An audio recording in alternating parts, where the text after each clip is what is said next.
Safe nga ba ang S&P 500?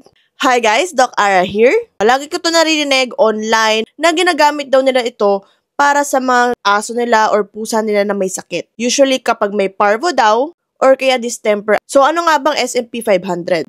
S&P 500 is an antibiotic. Meron siyang mga sulfa drugs at saka yung mga penicillin. Antibiotic meaning it treats mga bacterial infection. Pero ang nagiging problema usually ng mga fur parents, nagkakaroon ng viral infection daw ang mga alaga nila.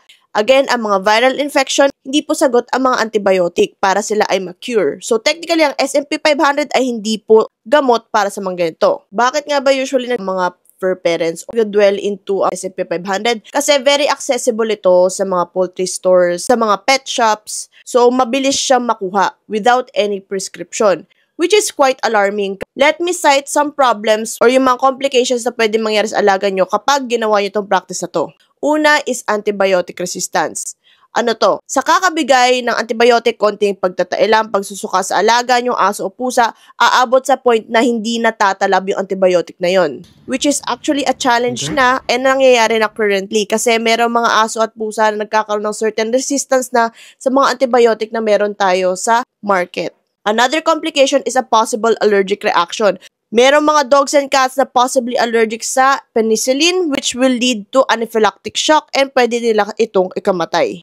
Isa pang complication ay yung risk of overdose leading to yung paninilaw nila or jaundice dahil sa nasisira na ang kidneys at liver nila. Alam ko, merong iba magsasabi sa inyo, ang tagal ko nang ginagawa, Doc, S&P 500, home remedy. Hindi porke matagal nyo nang ginagawa, ibig sabihin tama ito. Marami po tayong practices na nakikita online na hindi po tama at makaka-contribute sa mas malaking problema in the long run sa health ng mga alaga nating aso at pusa. The drug itself, S&P 500, technically safe ito, although maraming complications dahil sa overusage nito. I want you to consider or take note before saying na talagang possibly gumaling nga talaga alaga nyo dito.